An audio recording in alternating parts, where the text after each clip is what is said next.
ကလေးတို့ဒီတဲ့အရန်နေပူတော့ကလေးတို့ကမတင်လာတဲ့ကြာပြီဒီတဲ့ကားလေးရိုက်တယ်ဒီဇက်ကားလေး10ပိုင်းရိုက်ပြီးသွားပြီ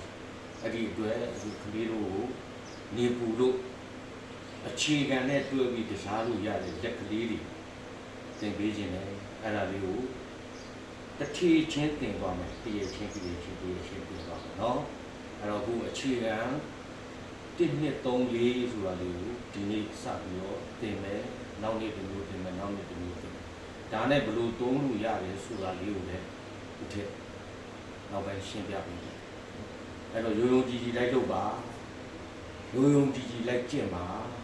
ရိုးကြည်လိုက်ကျင့်တော့အကျိုးရှိပါလိမ့်မယ်အဲ့တော့တတိတို့ကိုစပြီးပြမယ်ဘုံကဒီကစားပြီးတော့ဂိမ်းအခြေခံနဲ့ဒါနဲ့အစုပ်တဲ့နဲ့တွဲကစားလို့ရတယ်အဖို့ပြောင်းနဲ့တွဲကစားလို့ရတယ်နော်ဒီဝဲနဲ့တွဲကစားလို့ရတယ်အဲ့ဒါလေးကိုပြန်ကြည့်ပြီးတော့ပြောပါသို့မဟုတ်ဒီတိုင်းပဲ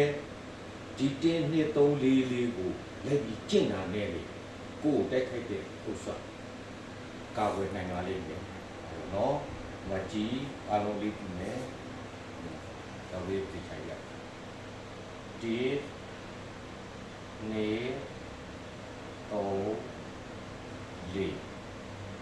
ဒီနေတော့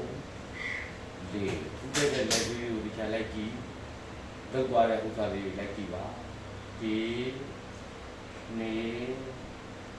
တော့လေဒီနေတော့လေအဲ့ဒါကိုပညာတိနေတော့လေဒီနေတော့လေဒီနေတော့လေဒီနေတော့လေဒီနေတော့လေဒီနေတော့လေဒီနေတော့လေအဲ့ဒါလေးကိုပြီးချာလိုက်ကျင့်ရင်ကိုယ်တိုက်ခိုက်တဲ့ဘယ်လိုတိုက်ခိုက်မှုဖြစ်ဖြစ်ကာဝယ်နိုင်လိမ့်မယ်။ဘိုးတို့ကအခြေခံအစုပ်တဲ့ဗျိုင်းအထိုင်နဲ့တွေးကစားနိုင်ပိုကောင်းတယ်နော်။ဒီမှာဒီနေ့တော့လေဒီနေ့တော့လေဒီနေ့တော့လေဒီနေ့တော့လေဒီနေ့တော့လေဒီသူဆိုလိုက်ခြင်းမှာအကျိုးရှိပါလိမ့်မယ်နော်အားလုံးအတတ်ပညာရှင်အားလုံးကိုဒီစားတွေတိုးတော့ဒီနည်းစနစ်ဒီအင်မတန်ရှားလို့ပါလိုက်ကျင့်ပေးပါနေ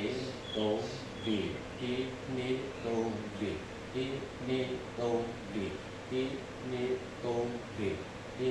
နေတော့လေလိုက်ကျင့်ပါကလေးတို့အကျိုးရှိပါတယ်နော်အားလုံးကိုဒီစားတယ်ဒီပါ